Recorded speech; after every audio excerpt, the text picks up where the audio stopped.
Yo, what is going on, guys? Miguel here. So today we're coming at you with a video on how to get over your fear of door knocking, whether it's for real estate leads or just in general. I'm gonna focus this one more on real estate because I'm a real estate agent. However, there's a lot of things you can apply because it's all essentially the same concept, right? So if you guys have ever been here before, my name's Miguel. I'm a licensed realtor out in London, Ontario. In my 20s.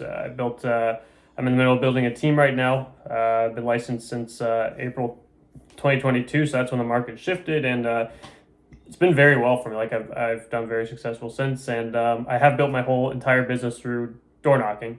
Okay, and so I can firsthand give you a lot of experience, a lot of insight on truthful insight on what my experience has been. Right, so. Yeah, so the reason I'm making this video is more or less number one, I've got a bit of an opening in my calendar right now. I'm actually waiting for a negotiation seminar.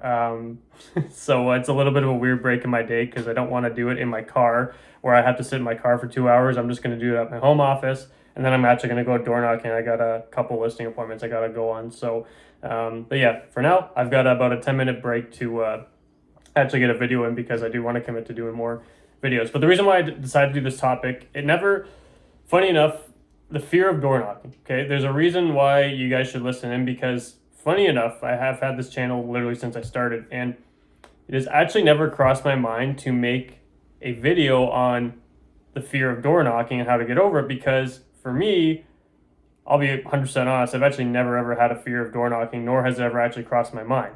Okay, so in my eyes, I've never actually looked at door knocking as a fear. It's actually just come as a natural ability of mine, which I'm very fortunate of. So therefore, if you guys want some good insight on this, you should listen because you can see the turtle swimming in the back. I honestly just have never even thought of making a video on this because I just straight up don't have fears of door knocking. Okay, and I can just give you some of the things that is going through my mind to help you guys develop my mindset, right? Because I honestly believe if you guys get my mindset when it comes to it, you will be successful when it comes to door to door. Okay, so let's get into the first thing. A lot of you guys, if you guys watch my videos, are pretty well off the cuff. I did quickly write out some points I want to go over. And there's 6 points to this, right? I'm going to try to summarize this in 10 minutes because I do have a negotiation seminar I got to jump on, and I have to be ready to get out the door right after. So number one is going to be switching your mindset, okay?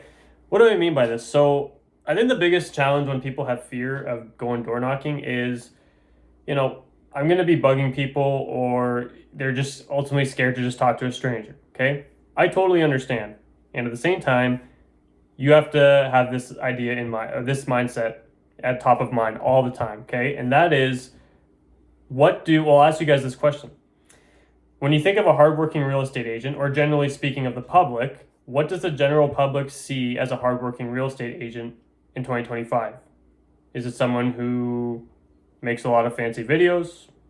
Probably not. Is it someone who, I don't know, does fancy videos? I don't know, like other thing I'm trying to just say, does like internet leads? Doesn't really come to mind, right?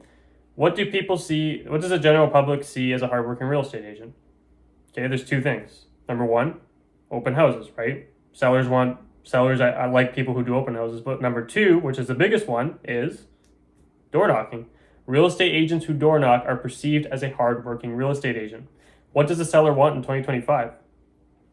They want a hardworking real estate agent.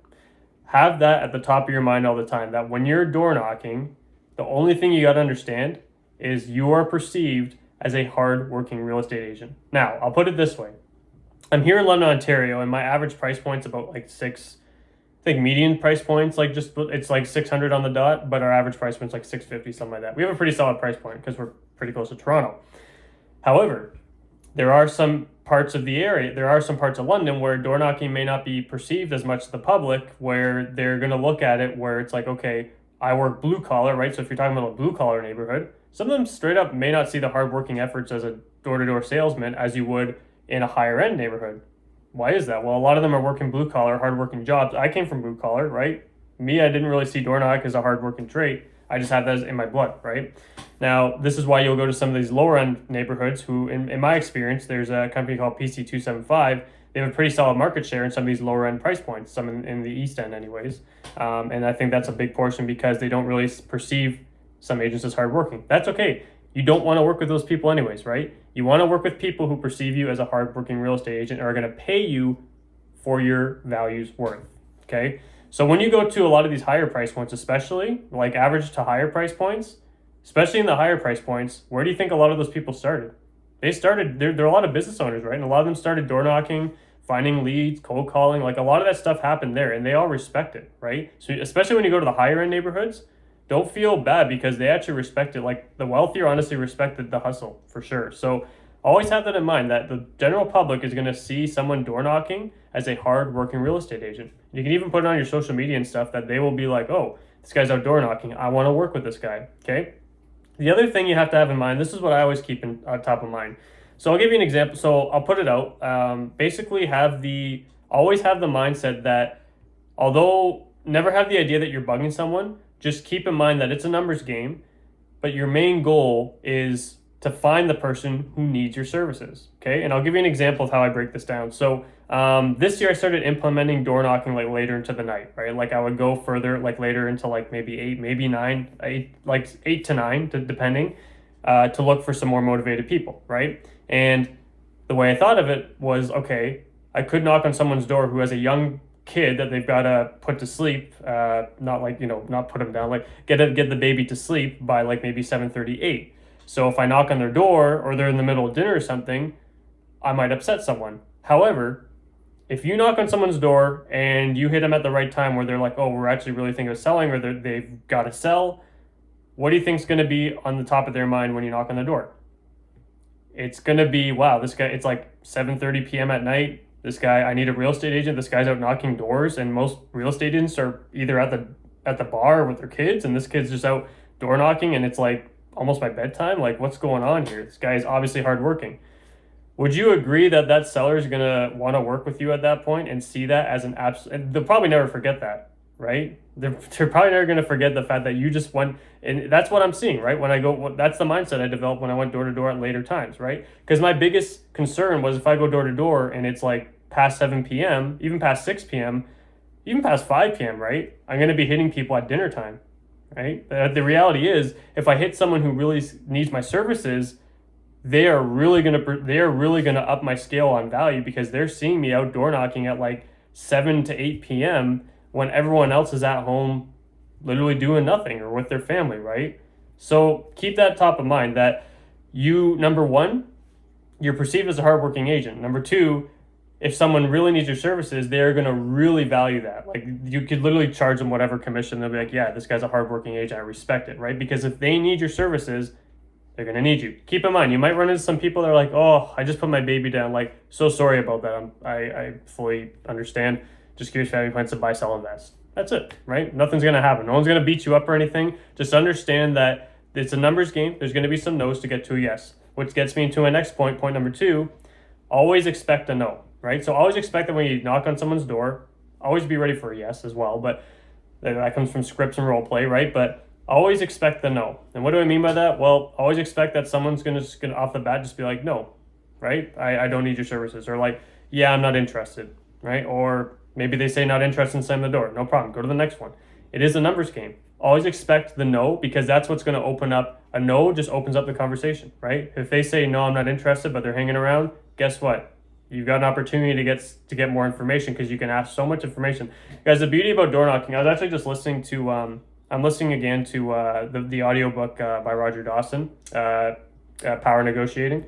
I forget the name of the book, but Roger Dawson's probably the best negotiator of all time. And the one thing it was just yesterday in the tape he was going back to, and he mentioned that oh my gosh, what was it? Oh yeah, when when he ran a real estate office, he would always encourage him to go door to door, and he did this game with someone in his office that would be like, okay, you go to one door and I'll go to the next. I'll go to the first door and talk to the first person. Then you're going to go to the next door and get the next person. And we're going to find out who gets more information from what. And he would say, like the first door he would knock on, he would get as much information as what they do for a living, how much they make, like how long they've been there. The amount of information was just unreal. And that's what you're going to get from literally just to know. If someone says, no, I'm not interested, no problem. Like how long have you been here for? Start building that relationship because that is what's going to turn... When you're expecting a no like that, that's what's going to turn the no into a yes. You understand? So have that idea that always expect the no, right? When you go knock on the door, someone is going to say no, but that's an opportunity for you to bring that into a nurtured lead or an appointment. You never know, right? People's shells are up, right? Whatever, their guards are up. Your job is to ring them down, right? But if you expect the no, it helps lower your resistance to be like, okay, a no is actually money in my mind, right? Now, if they say no, I'm not interested, you'll get them from time to time. They just shut the door. Don't worry, right? Just go to the next one. It doesn't happen too often. It happens. Like when you go out, it'll happen. Not as much as like someone who's going to cuss you out. And I'll be honest, like someone who's going to cuss you out, it's like 1 in thousands. Like I just don't even remember the last time someone cussed me out of the door. I've knocked on tens of thousands of doors, and I'm just trying to think. I've only really had like couple weird interactions where someone like that was like, there's like this guy that looked like Shaggy that like tripped over something. I heard him swear and he's like F off and just slammed the door. Like that's literally the only person I remember out of all those tens of thousands of doors. Like I'm past 40,000 doors now. You know what I mean? So like keep that in mind. Always expect the no and understand that it's rare you're going to get cussed out. Okay. The other thing I want to mention too is number 3, plan and commit. Okay. So you want to like plan out where you're going to be door knocking, and this is going to help being like, oh, I don't really want to knock here. I'm going to go somewhere else, right? Look over some areas, plan out where you're going to go, and commit to going there, right? Just be like, hey, even if it's like 50 doors, right? Like even if you're like only going to go to 20, 50 doors, get your feet wet, right? But I would always say like just commit, just go like, hey, if you have the time, right? If you're new, you would definitely have the time. Select 100 homes, like select an area and just be like, I'm going to hit 100 homes here and just go, right? Just put your head down and go. If you plan ahead, it stops the analysis paralysis. Okay, a lot of the time, if you don't plan, you'll be like, oh no, maybe this not this neighborhood, maybe not here. You're gonna be driving around. Next thing you know, you're not gonna get anything done. Plan the morning of or the night before, whatever you want to do. Plan where you're gonna go. Have that mapped out. Go there. Commit. Put your head down and commit. So planning and committing is going to be very important to stop the analysis paralysis. Okay. Number 4 is going to be understand that you're in a learning experience, right? So you want to obviously like script and role play to practice this. And I'll put it this way, like you don't want to jump into something where you have like literally no experience. Like you want to obviously script. I would suggest that you at least get scripting and role play done before you head out, but just keep in mind, you don't need your script perfected, right? Because your experience is going to be best developed actually doing the actions. Okay, do you understand that? So like basically like don't go out right out the gate without having a script, because then you're just gonna look stupid. But at least have a script in mind, role play it, chant it, do what you need, practice it, and then go out. You don't need to perfect your script because you're gonna be brought situations that you're just gonna be learning as you go, right? So ideally you want like a script that's gonna have like a handful of motivational questions and then just have it fairly memorized. But don't think too much what you're gonna say, because I'll be honest, if you want this to be much easier, door knocking is just about building a relationship with the individual, gaining their trust, and ultimately staying in touch with them over time unless they're ready for an appointment. So literally you can just have a conversation with them, build rapport, be like, oh, you do this, I do this too, I love your car, right? I mean, like literally it can be that simple, and you just piece in real estate as you go. Literally that's like as easy as it can get when it comes to door knocking. So just know that so you don't get caught up in, oh, what do I have to say, okay?